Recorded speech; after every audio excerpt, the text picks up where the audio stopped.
territories and making real progress with the remaining 2. And that means these services for people who've been discharged, who are at their most vulnerable, at the single point in their lives where they are most likely to take their lives.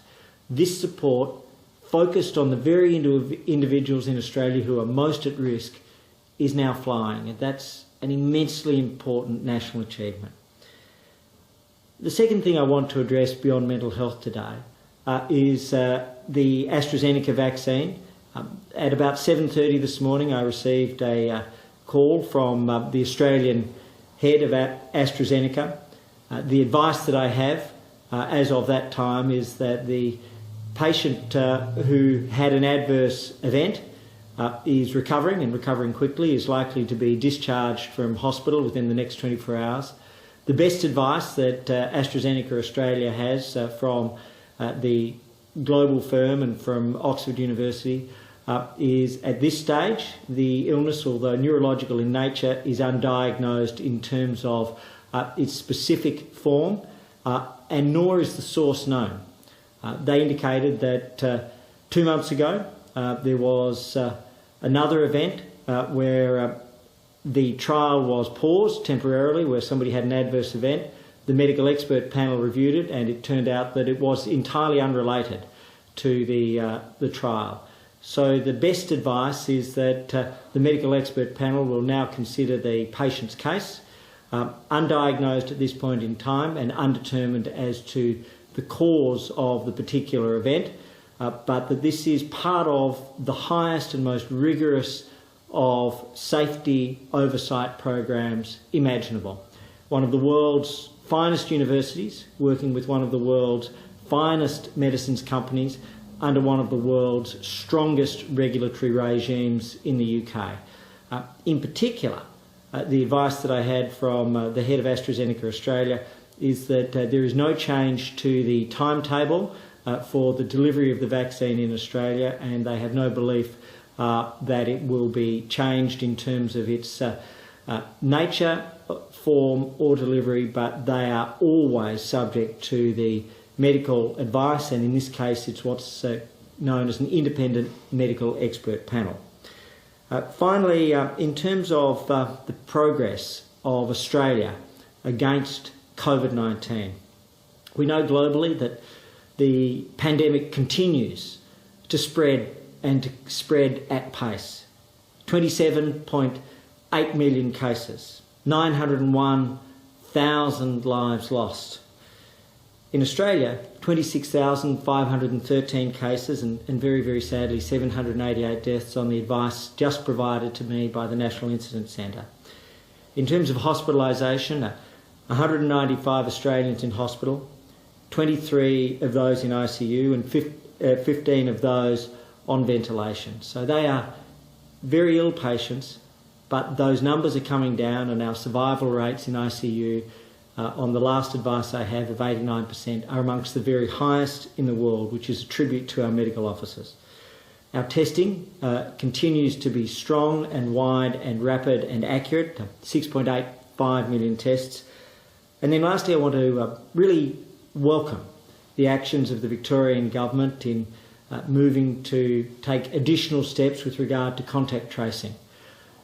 The move to digitisation, the move to a local public health unit model based and grounded in the community, and the flight to New South Wales to work with New South Wales on lessons that can be learned, unqualified support and an unqualified welcome. These are important steps for which we've been advocating, and I think that cooperation is a great sign.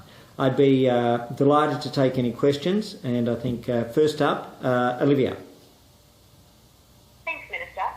Are there any health reasons why 26-year-old Sarah Kasich, who had travelled to Brisbane from the ACT, should not be granted an exemption to attend her dad's funeral today?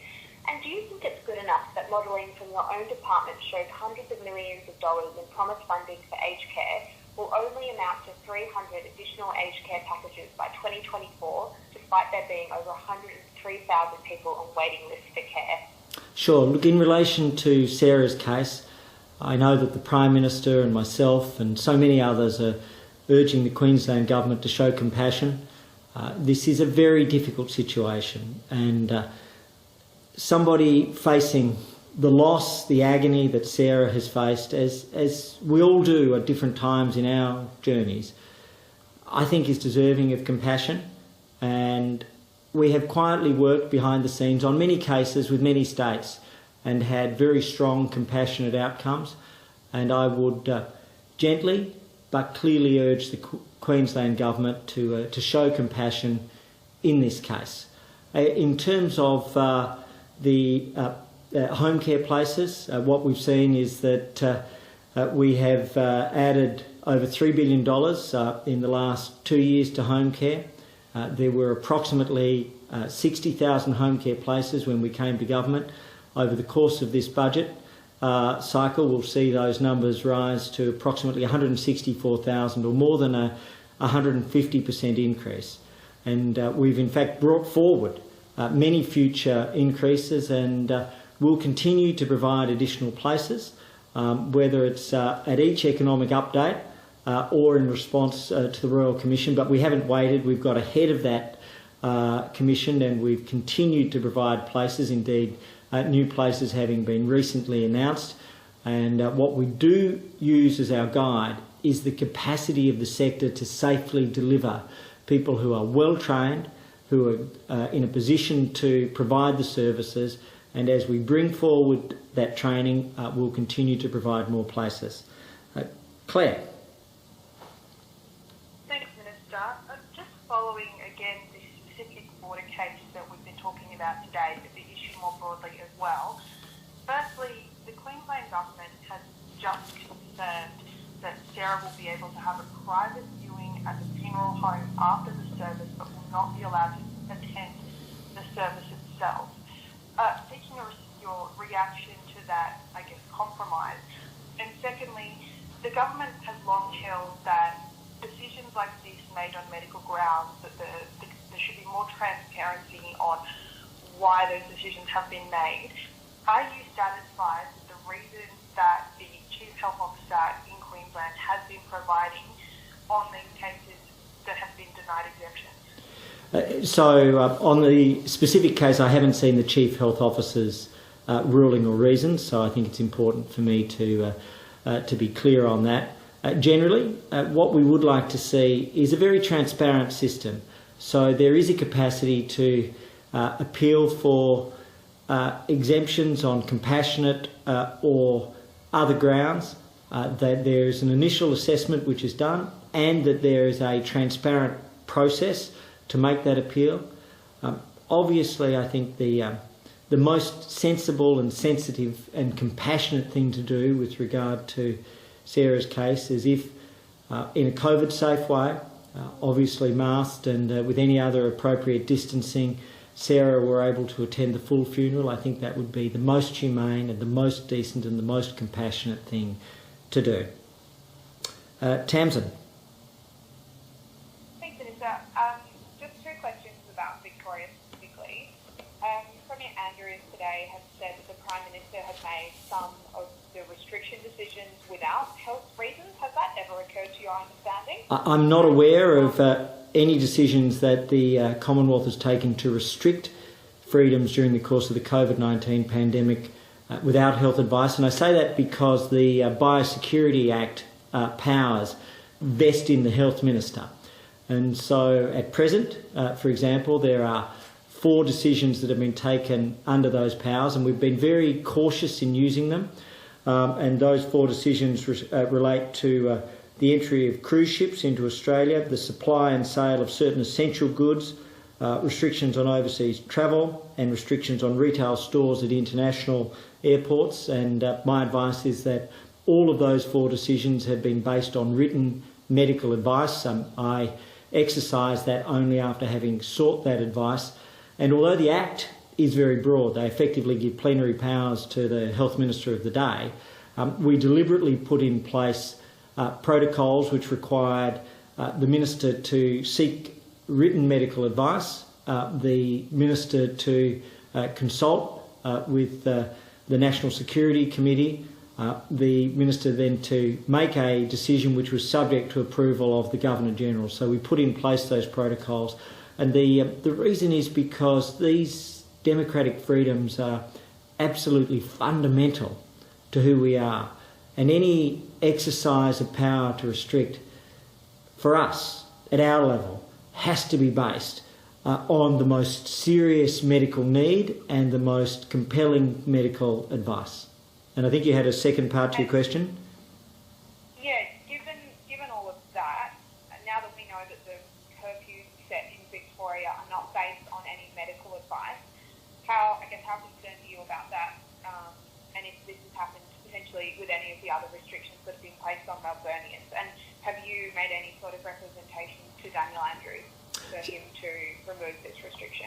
So with regards to the Victorian restrictions, I'll let the Victorian government speak to the source and the origin of them, although we were somewhat surprised to learn that not all of the restrictions were based on medical advice. Against that background, I think they should continue to review those restrictions which are not based on medical advice. I think that is very important. I do know, of course, that Victoria has a strong human rights charter. I believe the freedom of movement provision might be Section 12, others will know it better than me, but that Victorian Human Rights Charter sets out under the relevant section that freedom of movement is a fundamental right in Victoria, and so I am sure that that would only ever be impinged upon if they have the strongest reasons. And it is important to review these. We review all of the federal restrictions which have been limited and few in nature and number on a frequent basis. Okay, Tom. Thanks for taking our question, the Minister. Pauline Hanson, do you believe that she was being unhelpful by sending One Nation stubby holders to lock down public housing tower residents? Isn't this trolling by One Nation? Is it inappropriate during a pandemic?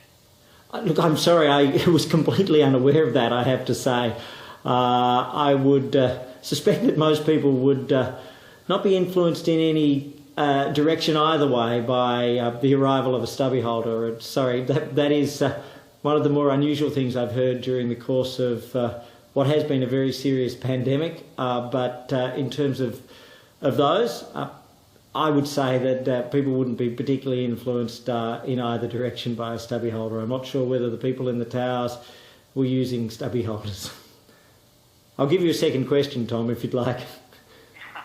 Thanks, Minister.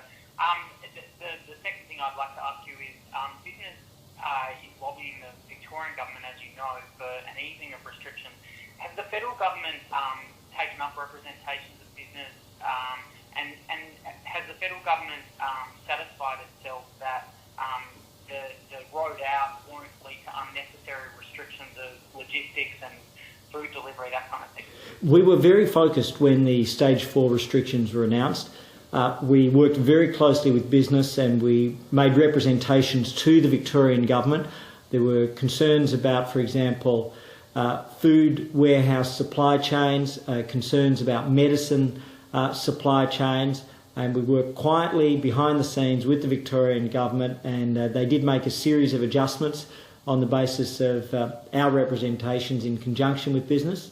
In terms of the roadmap out, the Prime Minister, the Treasurer and myself have all jointly said this week that what is absolutely critical is that there's clear medical advice. I did see a piece, in fact, in your paper today from Professor Tony Blakely, and the indication there is that perhaps some of the thresholds and triggers were not necessarily drawn directly from the modelling, but were developed at the Victorian level rather than through the model.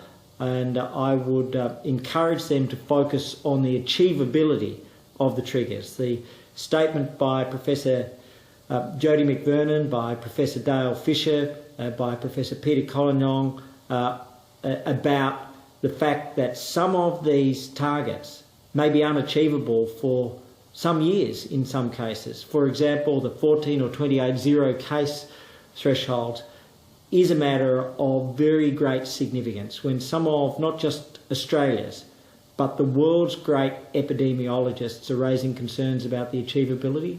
That, I think, gives the Victorian government the opportunity and the reason to reflect and review. It would be no negative position for them to review those thresholds and targets, given the commentary of these leading epidemiologists who understand tests, understand triggers, understand the spread of the disease. We're all committed to the health and mental health of Victorians and Australians. One thing we don't want to do is affect the mental health of Victorians and Australians in a way which impinges on them. So we can save lives and protect lives, and that means we have to safeguard the health, but also the mental health of Victorians and all Australians. Dana. Thanks, Minister. I've got a question on mental health. You've announced some funding to expand these services today. Many in the sector are hoping for sort of broader, more structural reforms. The Productivity Commission report on mental health has been sitting on your desk now for more than 2 months. Will that be released before the October election, the budget?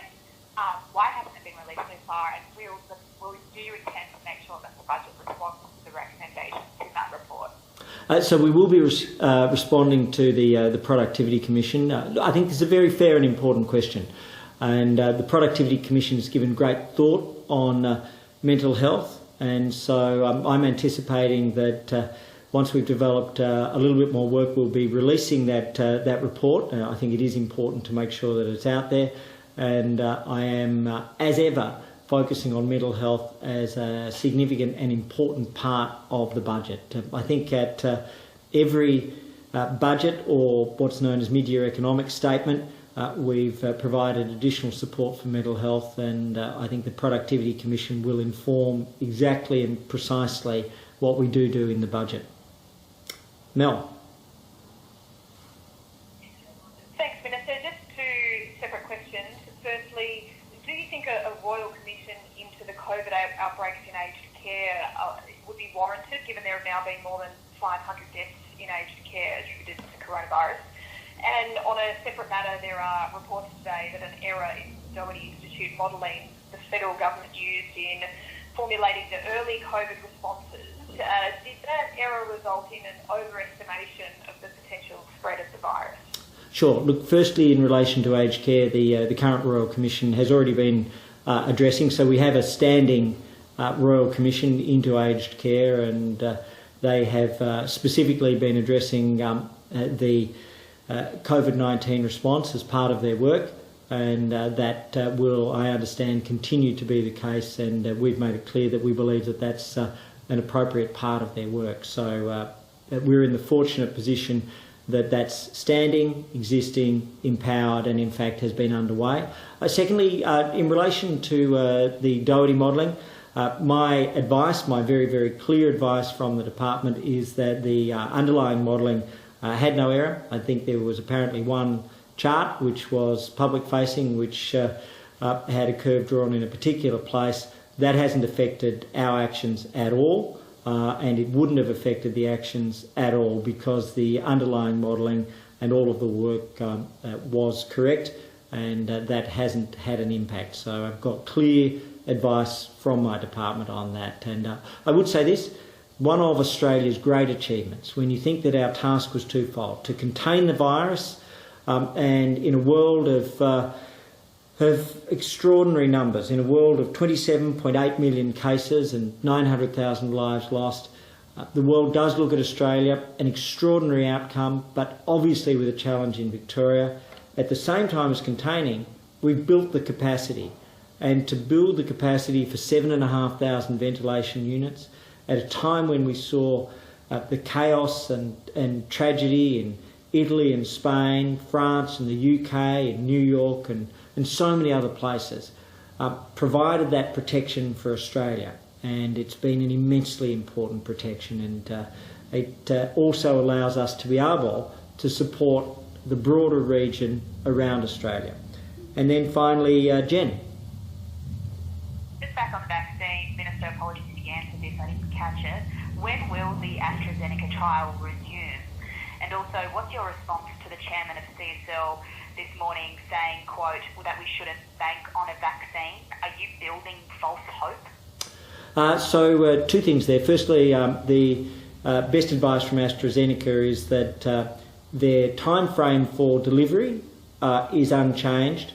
The specific advice from the head of AstraZeneca Australia is that the medical expert panel will assess the particular case and then they'll make a decision about the trial. So they don't have a time frame yet. It could be a matter of days, it may be longer, but the case study was given to me that earlier on in this trial, as is the case commonly with many trials, where there was one adverse event, there was a brief pause. It turned out that adverse event was not related to the clinical trial. So they'll provide more advice when the medical expert panel is met.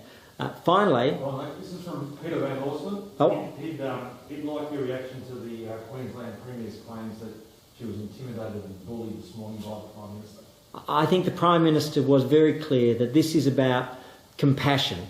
This is about a young woman who has lost her father in the most agonising circumstances, and there couldn't be a more human moment, there couldn't be a more human request, and I think it's always important that we recognise and maintain our common humanity in this most difficult of times and difficult of periods. Sorry, Jen, there was a second part to your question.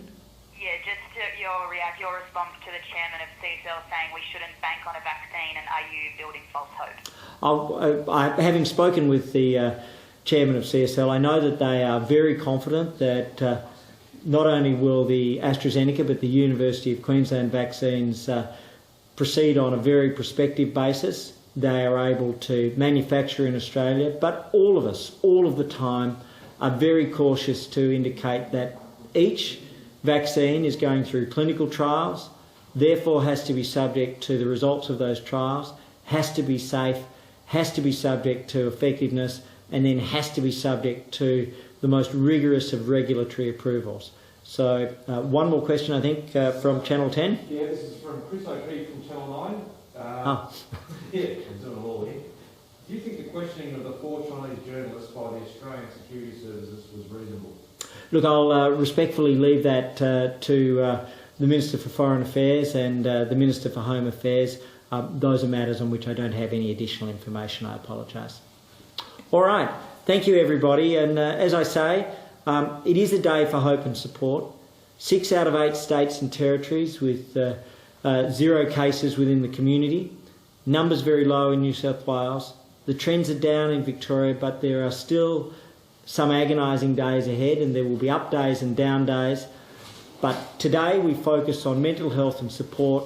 Today we focus on providing compassionate support for all Australians everywhere. Thank you very much.